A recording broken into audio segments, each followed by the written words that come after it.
Hi, I'm Louis from Pavers and Games, and I'm here today with Dave and Richard, and we're going to talk all about all of those exciting insights that come with Cocktails expansion for Distilled, which is coming on crowdfunding.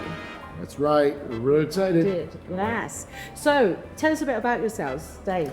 Hey everybody, I'm Dave. I'm owner of Pavers and Games, designer of Distilled, co-designer of Distilled Cocktails, I love cocktails. I love whiskey. I love games. Really excited about this new expansion. Can't wait to talk to you all about that. Hey everyone, I'm Richard, the developer and co-designer for Cocktails. I've been working with Dave for a few years now, developed Distilled and Luthier as well, as designing my own games, got into games many years ago, love playing them, love alcoholic spirits as well, particularly whiskey, which is what got me playtested Distilled in the first place. So it's great to be working and collaborating with Dave on this new expansion. So yeah, tell us a bit more about how you two meet. Was it because of whiskey? It was. So basically, I was playtesting my own games online where during lockdown, I saw that there was a game called Distilled, all about whiskey, on the list to be playtested, and I immediately said I need to watch that. Unfortunately, it was late at night for me, being in the UK, but I did watch the first round, fell in love with it, and then about 2 weeks later, managed to get a playtest with my gaming group that Dave ran, and fell in love with Distilled and been working with Dave ever since. Excellent. That's about it. I mean, it was pretty crazy. During lockdown, all of a sudden we were jumping online and playtesting all the time online. Before that didn't exist. Yeah. So I had people from all over the world joining me, and people would join and play, and that was good. But it was so neat because Richard and I started up this conversation afterwards, probably via Discord. It was, yep. And one thing led to another, and before long, it was just like I could tell we were clicking back and forth and be able to talk about new strategies, new mechanics in the game, how things could tweak. And I think it was when Richard started sharing some of the spreadsheets he was starting to develop, and I was like, okay, this is the guy I need, because that's not my world at all. So No, we love a spreadsheet. I'm like, whatever. So we're talking about cocktails. We can't start this off without talking about what's your favorite cocktail. Yes. I'm sorry, everybody out there. I'm from Wisconsin. I have to say the old fashioned. Now, our Wisconsin nuts out there would say that the old fashioned has to go with brandy. Mostly, though, an old fashioned goes with whiskey, which is what I definitely prefer. But it is funny. Brandy is in Wisconsin. When you ordered old fashioned, you get it with brandy instead of whiskey, but only Wisconsin. Really Now, interesting. Wisconsin is due to, I think maybe they account for like 60% or 70% of all brandy consumed in the world. I'm not kidding at all. It's crazy. Anyway, sorry. Old fashioned, yes. Fantastic. Yeah, so as I said before, I've really sort of enjoyed whiskey, but I wouldn't put anything with whiskey. I would prefer a straight. But I am partial to a rum and coke, which I believe is called a Cuba Libre, when we met that little slice of lime. Yes. I mean, I am partial to many a cocktail. So it's quite difficult. I almost feel like I could do a top 10 list of cocktails. Future episode. Yes. But I do have a local bar that does a really good porn style martini, really thick, vanilla-y, good quality, but you can get some bad ones, but so that's good. But yeah, it depends on my mood. Also, obviously, love and eating. Always good. Yeah. So, I mean, okay, let's get into it. Another expansion for Distilled. So we already have Africa, Middle East. We're adding a whole nother region in there. You've got new distillers, new ingredients. You've got all those new distillery upgrades, those fantastic bottles that match that region in that one. You've got cask strength. It's that amazing variable market, which I really love to work with. And I love how you can see what's coming next, as well as what's happening in that round, and trying to sell my booze out to the right region and get the extra money. Yeah, that was a light bulb moment when we thought about doing that, definitely. So, and now we have another one. We have cocktails. So has this developed along the line and just kind of come in, or did you always plan to have another expansion for Distilled? Okay. So I would say the number one thing that fans community are always saying is, what's the next expansion? What's the next expansion? We've always in the back of our mind known that cocktails, like just the concept of cocktails, is something that's attractive. That's always been one that people have asked. Another one, just side note, that people keep requesting that I don't know if that would ever happen, is prohibition. Oh, yeah. Wow. But regardless, cocktails is always something we thought there's got to be a way we can definitely integrate this into the game. So although we had that in the back of our mind, kind of just as a joke, yeah, this would be good someday, it probably really only came fully around in the last year to year and a half, I would say. So spoiler alert, for some people out there, you might not know, oftentimes game designers or publishing companies will create a game and they already know like 2 or 3 expansions down the road. Exactly, yeah. Nope, not us, not us.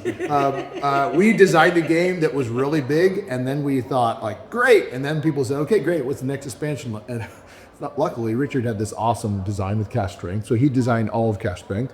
But for this one, it was definitely this awesome collaboration that we came up together with. So Nice. So, what I feel like the driving force in cocktails is that double washback. Like when I first tested it out on TTS with our Discord group and stuff, the first thing as a distilled player was, oh my gosh, I can have money when I do an aged spirit. This is incredible. So was that the driving force of this expansion? It was certainly the first thing that came to mind when we wanted to do another expansion, because we did have double washbacks originally and we were testing it. I remember, play testing it online a number of times before Distilled even came out. But it wasn't quite working back then, and I was probably bloating the game a bit too much, so I decided not to include it in the original game. So when we knew we wanted an expansion, it was probably the first element that we wanted to make sure was included, because it was certainly something that the fans were really asking for, to have that ability to make 2 spirits in a round. Yeah. So that you've had to kind of come back to this idea that wasn't quite working, you didn't have the time to kind of push and develop to make it work at that point, and now we're working on it hard to make it work now. So what does make it work now? yeah, so a couple things. First off, because of the fact that I would say one of the favorite things that fans like to do when they play is, of course, distill a spirit.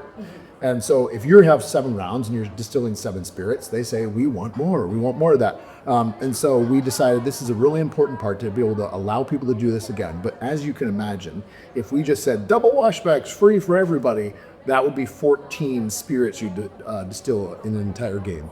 It would blow the game up in terms of the money and everything else. It just breaks the game. So we started talking about how we could balance this out. And I think it was Richard that came up with this great idea about having this essentially unlock system that will gradually become more expensive over time. So that maybe the first time, almost anybody could do it. But if you really want to lean into that strategy of being able to distill a second spirit, you're going to have to pay more and more and more on it. Just somewhat simulate that idea of, if I'm working at a distillery, if I own a distillery, run a distillery, and I want to be increasing the output of my spirits, I'm going to have to hire more staff. I'm going to have to hire have more equipment, maintain more equipment or ingredients. So we're trying to simulate the idea of, if you want to grow your empire, distillery empire, you're going to need to invest in that too. So, Yeah. but it does allow players to be able to create, let's say I'm going to create a cachaça on one side and maybe a rum on the other side, creating 2 separate spirits, 2 separate labels, 2 separate bonuses. And in the case of that one, like you said, 1 sale and 1 not. But we also ran into some tricky issues with that. Yeah, absolutely. So obviously you've then got multiple spirit labels to place each round, and more than 7 in a game. And back in the day when we were developing Distilled originally, I think that the house rule that I had was just simply you can only claim 1 spirit label bonus in a round, even if you got 2 labels to place or more. So we had to come up with ways to actually accommodate those extra spirit labels that players are going to be having in the rounds, and that's where the extra elements of games have kind of expanded out beyond the double washbacks, and we started integrating them in the new elements around the cocktails and other things as well. So in terms of other elements of the games, like what? Probably too much. Like always. So Richard, what do you think that one of your favourite elements is? Yeah, so sticking with the theme of the spirit label bonuses, I know it's one of the really great things that people enjoy is getting that instant of something when they put it down. We developed these spirit label bonus tiles, and there's 2 different ways you can get them. There's ones that give you instant things in addition to the bonus that you get when you place the label, and there's others which give you unique scoring just for you at the end of the game as well, which is based on all of the spirit labels that you've collected. You can really strategize and make sure your strategy is pushing you towards maximizing those points if that's the right avenue you want to go down. So I really like that element of the game. It adds a lot more tactical elements, but really that key strategy as well that you can really start working towards from the beginning of the game. Yeah, really exciting stuff. We're going to deep dive into that in a later episode, as we are with your favourite area, Dave. What's that? Well, it's the cocktails. The cocktails themselves. Yeah, well, I think it's really fun to be able to think about the fact that you're making these spirits, You've got cards now in the game that represent different cocktails, and people can start to again role play that idea of I'm making a mojito, or I'm making a Cuba Libre. So I think that's a really fun element of it. We knew we needed to do a little more than just that, so we also introduced something that we're calling the Renown Map. Essentially, is a giant kind of world map in the center of the board that people are all going to be contributing to. That we'll dive into later about that as well. But that interplay between those two is really exciting for me. And just like I wanted to follow up with you too, because those label bonuses for sure. But I think the other thing that I've always loved is for you is the collector's element as well. That we're going to dive into too. So I think you're going to find that, like Richard said, we've got maybe way too much in this expansion. But I keep telling people that just like with Distilled, we put about 1.5 to 2 amounts, components of a game into the box. And I'd like to think we're doing the same thing here. That this probably, quite honestly, everybody should have probably been maybe 2 expansions, but we're just cramming the whole thing together and make it one big expansion for the community. Yeah, and it does work really well together. They can blend in together. So thanks very much, guys. If you've enjoyed having these sort of designer insights into the elements that are coming to cocktails, do make sure that you subscribe and ring the bell, because we're going to have more designer insights coming up about all these other elements that are coming into cocktails. So stay tuned for another episode from us. For now, bye. What can we do more that would allow players to have something new, a new type of kind of flavor and angle to the game as well?